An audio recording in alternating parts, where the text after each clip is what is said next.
السلام علیکم بچوں، آج مجھے بڑی خوشی ہو رہی ہے کیونکہ جو کتاب جو کہانی میں پڑھ کے سنا رہی ہوں آپ کو وہ جب میرا بیٹا چھوٹا سا تھا، اس کا نام ہے عادل حسین، بہت چھوٹا تھا اس لیے بڑے سالوں کی بات ہے یہ، اس نے یہ کتاب لکھی تھی اور یہ دیکھیے آپ کو میں دکھاتی ہوں، اس کا نام ہے صحرا کا سفر۔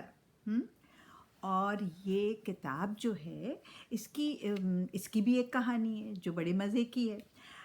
وہ یہ کہ اس کی جو تصویریں بنائی ہیں نا، سمینہ شاہ آرٹسٹ تھیں، انہوں نے یہ تصویریں بنائی اور یہ تصویریں جب ہم نے دیکھی، کوئی کہانی نہیں تھی، انہوں نے بس ویسی تصویریں بنائی تھیں تو بڑی اچھی لگی، تصویریں اچھی لگی اور عادل سے میں نے پوچھا، میں نے کہا کہ بیٹا تم ان تصویروں کو دیکھ کر کیا کوئی کہانی لکھ سکتے ہو، کہانی بنا سکتے ہو؟ تو اس نے کہا ہاں میں لکھ سکتا ہوں، میں کہانی لکھوں گا اس کتاب کی۔ تو اس نے تصویریں دیکھیں اور پھر اس نے کہانی لکھی۔ تو کہانی اس نے یہ لکھی کہ ماجد کو اسکول سے کوئی خاص دلچسپی نہیں تھی۔ یہ پہلی تصویر یہ اس بچے کی ہے، دیکھیے ماجد کی۔ اس نے کہا اس کو اسکول سے کوئی خاص دلچسپی نہیں تھی، اسے صرف ایک چیز پسند تھی۔ آپ کو پتہ ہے کیا وہ ایک چیز؟ کہانی، ہاں کہانی سننا۔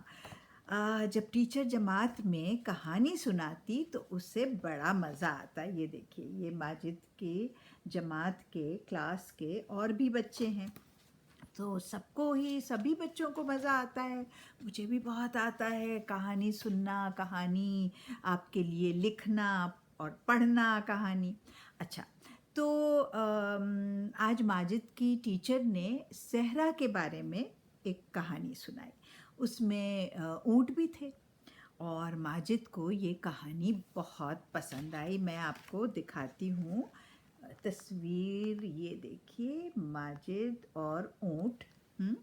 ماجد نے گھر آ کر پتہ کیا کیا، اس نے فوراً اپنے بستے سے ساری چیزیں نکال دیں، پھر اس نے اپنے بستے میں وہ چیزیں رکھی جو صحرا پار کرنے کے لیے استعمال کرتے ہیں۔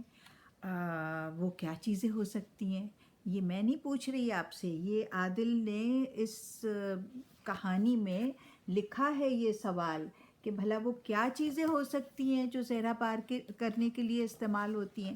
تو میں چاہتی ہوں ذرا آپ بھی سوچیں ٹھیک ہے اس کے بارے میں کہ وہ کیا ہوگا۔ مگر ماجد کے پاس تو اونٹ ہی نہیں تھا، اس نے اپنے کتے نومی کو اونٹ بنا لیا اور پھر ساری شام وہ اپنے گھر کا صحرا پار کرتا رہا۔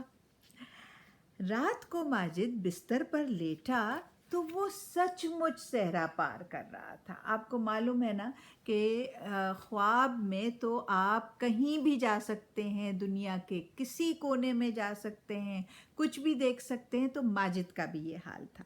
اچھا تو دنیا سے یاد آیا کہ کیونکہ آج کل میں امریکہ میں ہوں تو میں آپ کو یہاں کے ایک جو یہاں سب سے بڑا نارتھ امریکہ کا جو ڈیزرٹ ہے، جو صحرا ہے، ریگستان ہے، اس کے بارے میں بتانا چاہتی ہوں۔ اس کا نام بڑا مزے کا ہے، اس کا نام ہے چی ہوا ہوون ڈیزرٹ، چی ہوا ہوا۔ تو چی ہوا ہوا ویسے ایک چھوٹی قسم ہوتی ہے کتے کی، چھوٹا سا کتا ہوتا ہے، بریڈ ہے، اس کا نام بھی چی ہوا ہوا ہے۔ تو اس صحرا کی سب سے بڑی خاصیت یہ ہے کہ یہاں کا تو وہ سب سے بڑا صحرا ہے ہی، لیکن غالباً وہ دنیا بھر میں ایسا ریگستان ہے جہاں پر سب سے زیادہ قسم کی مخلوق رہتی ہے، ٹھیک ہے؟ انگریزی میں جس کو کہتے ہیں نا بائیو ڈائیورسٹی، یعنی پودے اور جانور، پرندے، مچھلیاں، جو بھی کچھ ہے قدرت کی جو مخلوق ہے، تو اس کی سب سے زیادہ کسی صحرا میں دنیا بھر میں کسی صحرا میں پائے جانے والی مخلوق جو ہے وہ یہاں یہ چیہوا ہون ڈیزرٹ میں ہے. تو یہاں پر 130 قسم کے جانور 130 قسم کے جانور 130 جانور نہیں 130 قسموں کے جانور پائے جاتے ہیں. اور یہاں پر جو پودے ہیں نا پودے کی جو اقسام ہیں قسمیں وہ ہے 3,000 قسم کے پودے اور جناب 500 قسم کے پرندے 500 قسم کے پرندے. اور جو یہاں پر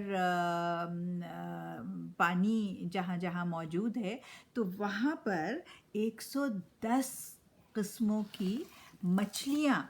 تو یہ سوچیے آپ کہ کتنا یعنی کہنے کو تو ڈیزرٹ ہے. جب ہم صحرا کے بارے میں سوچتے ہیں ہم سوچتے ہیں بھئی وہ تو وہاں جو کنڈیشنز ہیں وہ اتنی سخت ہوتی ہیں, دھوپ اتنی تیز, گرمی, ٹیمپریچر اتنا ہائی, اور